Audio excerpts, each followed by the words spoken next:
নমস্কাৰ বন্ধু বান্ধৱীসকল job alert Assam YouTube চেনেলটিলৈ সকলোকে স্বাগতম জনাইছোঁ বন্ধুসকল আছাম মাইনৰিটিজ ডেভেলপমেণ্ট ব'ৰ্ড তৰফৰ ফালৰ পৰা এটা আপডেট আছে আপডেটটো হ'ল বন্ধুসকল স্ক্ৰীনত যিটো ছাইট দেখিছে যিখন পেজ দেখিছে এইটো হ'ল আছাম মাইনৰিটিজ ডেভেলপমেণ্ট ব'ৰ্ডৰ এটা অফিচিয়েল ছাইট এই ছাইটটো আপোনালোকে তললৈ যদি চাই তেতিয়া লেটেষ্ট আপডেট যিটো লেটেষ্ট আপডেট আছে তাতে দেখিব এপ্লিকেশ্যন ফৰ দ্য কোৰ্চ এনেকৈ লিখা আছে 10 জানুৱাৰী 2022 এটা আপডেট আছে আপডেটটো হ'ল অসম সংখ্যালঘু উন্নয়ন ব'ৰ্ডৰ তৰফৰ পৰা নিম্ন উল্লেখিত বিষয়সমূহ পাঠ্যক্ৰমত ব'ৰ্ডৰ আৰ্থ সাহায্যৰে অসম স্থায়ী বাসিন্দাৰ অধিসূচিত ধৰ্মীয় সংখ্যালঘু ছাত্ৰ ছাত্ৰীৰ বাবে পাঠ্যক্ৰম ব্যৱস্থা কৰা হৈছে আছাম মাইনৰিটিজ ডেভেলপমেণ্ট ব'ৰ্ড যিখন ব'ৰ্ড আছে তাৰ পৰা কিছুমান পাঠ্যক্ৰম ব্যৱস্থা কৰিছে পাঠ্যক্ৰমসমূহ হ'ল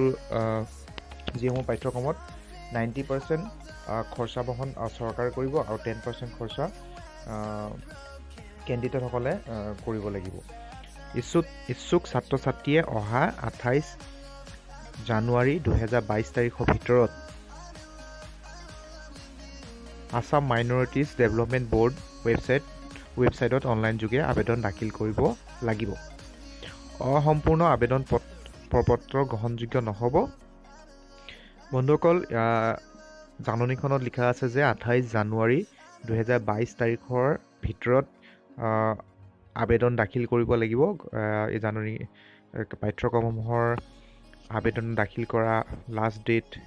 অন্তিম তাৰিখ হ'ল 28 জানুৱাৰী 2022 গতিকেলৈ বন্ধুসকলক জনাওঁ যে যিসকল ইচ্ছুক বন্ধুৱে যিসকলে এপ্লাই কৰিম বুলি ভাবিছে তেখেতসকলে 28 জানুৱাৰী 2022 তাৰিখৰ ভিতৰত আবেদন কৰিব পাৰিব বহুত ধুনীয়া সুযোগ কি ক'ৰ্চ দিছে আমি সেই বিষয়ত আজি ভিডিঅ'টো যুগুত কৰিছোঁ গতিকে তেন্তে ভিডিঅ'টো আৰম্ভ কৰিছোঁ ব'লকচোন চাওঁ কি পাঠ্যক্ৰম আগবঢ়াইছে আৰু শিক্ষাগত অৰ্হতা কিমান লাগিব পাঠ্যক্ৰমৰ সময়সীমা কিমান হ'ব বয়স কিমান হ'ব আৰু কেনেদৰে আপোনালোকে আবেদন কৰিব পাৰিব এপ্লিকেশ্যন কৰিব পাৰিব সবিশেষ আমি ভিডিঅ'টোৰ জৰিয়তে জানিব চাওঁ এইখনে জাননীখন এনেধৰণে জাননীখন আপোনালোকে ডাউনলোড কৰি চাব পাৰিব বাকী ফাৰ্ষ্ট আছে নেম অফ কোৰ্চ যিটো প্ৰথম কোৰ্চ হ'ব ANM কোৰ্চ ANM নাৰ্ছৰ কোৰ্চ হয় নাৰ্ছিং কোৰ্চ হয় এটা ANM কোৰ্চ ইয়াৰ ডিউৰেশ্যন যিটো কোৰ্চ কৰিব লাগে তাৰ সময়টো হ'ল 2 বছৰ কৰিব লাগিব 2 years নেক্সট আছে এডুকেশ্যন কোৱালিফিকেশ্যন কিমান বিচৰা হৈছে education qualification candidate must be 10+2 pass any stream with minimum 40% কেণ্ডিডেটসকলে হায়াৰ ছেকেণ্ডেৰী পাছ কৰা হ'ব লাগিব আৰু মিনিমাম 40% লাগিব এজ লিমিটটো যদি চাওঁ আমি 17 to 30 years দিছে 17 বছৰৰ পৰা 30 বছৰ বয়স হ'ব লাগিব নেক্সট আছে 2 নম্বৰ পোষ্ট যিটো পাঠ্যক্ৰম আগবঢ়াইছে সেইটো হ'ল DMLT diploma in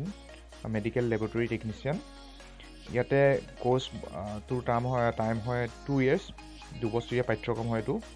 education qualification candidate must B pass 10+2 science stream with PCB যিসকলে কৰিব বিচাৰে তেখেতসকলে হায়াৰ ছেকেণ্ডেৰী পাছ ছায়েন্সৰ পৰা কৰিব লাগিব লগতে PCB থাকিব লাগিব ফিজিক্স কেমেষ্ট্ৰি বায়'লজি আৰু মিনিমাম পাৰ্চেণ্টেজ 45% হ'ব লাগিব এজ লিমিট যদি চাওঁ 17 to 24 years ইয়াৰ পাছৰ পাঠ্যক্ৰমটো হ'ল BMLT কোৰ্চ ডিউৰেশ্যন মানে আপোনাৰ কিমান বছৰ কৰিব লাগিব কোৰ্চটো সময় 3 years আৰু লগত হাফ ইয়াৰ্ছ মানে 3.5 বছৰ কৰিব লাগিব এডুকেশ্যন কোৱালিফিকেশ্যন কেণ্ডিডেট সকলৰ ছায়েন্স ষ্ট্ৰীমৰ পৰা হায়াৰ ছেকেণ্ডেৰী পাছ হ'ব লাগিব আৰু মিনিমাম 45% লাগিব উইথ PCB থাকিব লাগিব PCB 45% থাকিব লাগিব এজ লিমিট 17 to 24 years দিছে ইয়াৰ পাছতে আমি চাওঁ নেক্সট পাঠ্যক্ৰমটো হ'ল name of coaching for entrance exam for medical and engineering medical আৰু ইঞ্জিনিয়াৰিঙৰ কাৰণে 6 মাহৰ এটা কোচিং পাঠ্যক্ৰম আগবঢ়াইছে এই পাঠ্যক্ৰমৰ কাৰণে এডুকেশ্যন কোৱালিফিকেশ্যন 10+2 পাছ কৰা হ'ব লাগিব, হাই ছেকেণ্ডেৰী পাছ হ'ব লাগিব, বা যিসকল কেণ্ডিডেট হাই ছেকেণ্ডেৰী এক্সাম দিব, কিন্তু তেখেতসকলৰ এটা কণ্ডিশ্যন হ'ল তেখেতসকলে মেট্ৰিকত 60% লৈ পাছ কৰা হ'ব লাগিব। আৰু হাই ছেকেণ্ডেৰী যদি যিসকলে পাছ কৰিছে তেখেতসকলে ছায়েন্স ষ্ট্ৰীমৰ হ'ব লাগিব, আৰু যিসকলে হাই ছেকেণ্ডেৰী দিব তেখেতসকলো ছায়েন্স ষ্ট্ৰীমৰ হ'ব লাগিব, আৰু হাই ছেকেণ্ডেৰী 60% PCM বা PCBত হ'ব লাগিব। Age category 17 to 24 category years দিছে। নেক্সট যিটো আপোনাৰ পাঠ্যক্ৰম আছে সেইটো coaching for entrance exam for APSC exam entrance এক্সামৰ কাৰণে 6 মহীয়া এটা পাঠ্যক্ৰম কোচিং আগবঢ়াইছে। পাঠ্যক্ৰম আগবঢ়াইছে। ইয়াতে education qualification graduation pass with any stream, যিকোনো ষ্ট্ৰীমৰ পৰা গ্ৰেজুৱেশ্যন পাছ লাগে। এজ লিমিটটো 21 ইয়াৰ্ছৰ পৰা 38 ইয়াৰ্ছলৈকে দিয়া হৈছে। বন্ধুসকল, ইমানেই আছিল পাঠ্যক্ৰমসমূহ। এই পাঠ্যক্ৰমসমূহ কোনে কোনে এপ্লাই কৰিব পাৰিব, ইয়াতে যিখন জাননী দিয়া আছিল তাতে উল্লেখ কৰিছিল। যিসকল মাইনৰিটি কমিউনিটিৰ কেণ্ডিডেট হয় তেখেতসকলে এপ্লাই কৰিব, like Muslim, Christian, Sikh, Buddhist, Parsis and Jain, এইসকল এপ্লাই কৰিব পাৰিব। আৰু eligibility and other criterias from Assam minorities development course 2022। Candidate must be resident of Assam, কেণ্ডিডেটসকল অসমৰ বাসিন্দাৰী হ'ব লাগিব। 1 নম্বৰ আছে। 2 নম্বৰত আছে ফেমিলি, পৰিয়ালৰ বাৰ্ষিক ইনকম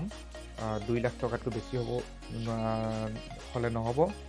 3 নম্বৰত আছে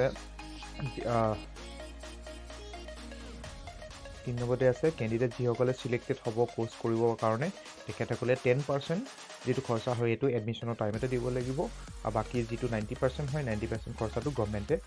প্ৰভাইড কৰিব, খৰচা বহন কৰিব। কেনেকৈ এপ্লাই কৰিব, how to apply for AMDB course. আজি ইয়াতে এটা ৱেবছাইট দেখিছে স্ক্ৰীণত, amdb.assam.gov.in।